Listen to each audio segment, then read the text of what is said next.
ગુજરાતમાં ખળભળાટ મચાવતા લેટરકાંડ અને વિસ્ફોટ બાબતે જિલ્લા કોંગ્રેસના નેતાઓએ રાત્રિના સમયે પીડિત યુવતીની મુલાકાત કરેલી હતી.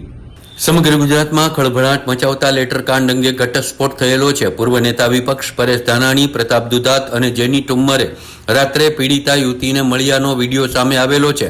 પીડિતા યુવતીને મળી પીડિતા યુવતીની વ્યથા યાતનાઓ તેઓએ જાણેલી હતી અને રાત્રે કોંગી નેતાઓ મળ્યા બાદ બીજા દિવસે પીડિતા પાયલ ગોટીએ પ્રેસ કોન્ફરન્સ આયોજિત કરેલી હતી.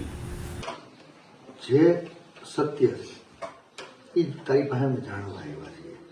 પછી આ બધા કૌટુંબિક પરિવારો એની સાથે પરામર્શમાં એ ઈચ્છે એ અમારે એની મદદ કરવાની, કાયદાકીય રીતે, સામાજિક રીતે, આખું ગુજરાત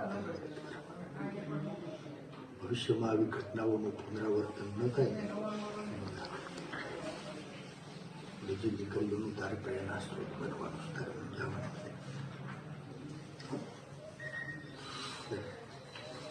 તને અહીંથી લઈ ગયા નથી, બહાર આવી ત્યાં સુધી શું થયું નહીં, મારે ખાલી સાચું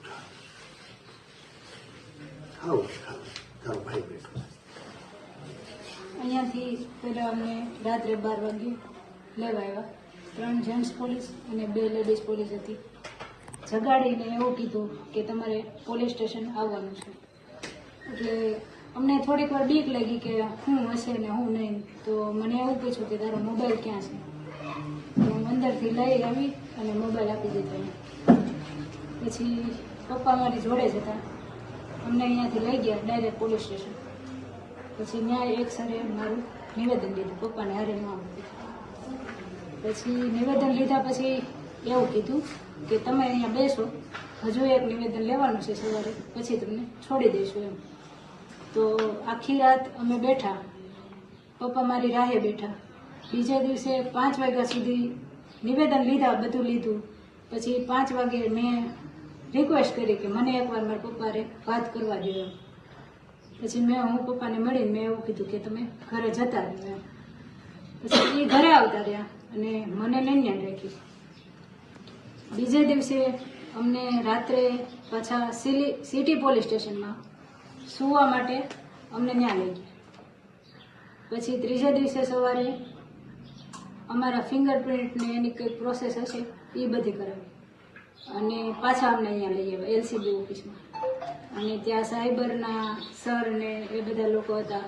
પાછું નિવેદન લેવાનું ચાલુ, એક પછી એક 4 જણાના નિવેદન લેતા ગયા એવું કર્યું. પછી બપોર પછી નહીં, રાતના એસપી સર આવ્યા પાછા. ત્યારે અહીંયા એલસીબી વાળા સર કંઈક રજા ઉપર હતા એવું કંઈક હતું.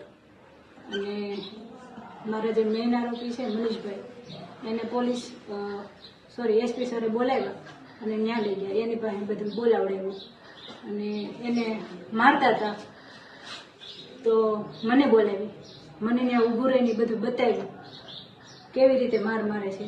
પણ તોય હું કાંઈ બોલી જ નહીં. પછી મને બેસાડી દીધી અને પછી પાછા અમને રાત્રે સિટી પોલીસ સ્ટેશનમાં સુવા માટે લઈ ગયા અને ત્રીજા દિવસે લઈ આવ્યા. પછી પાછા અમારા હતું એ નહીં પ્રોસેસ કે નિવેદન લીધા, આ કર્યું તે કર્યું, સરઘસ કઢાવ્યું,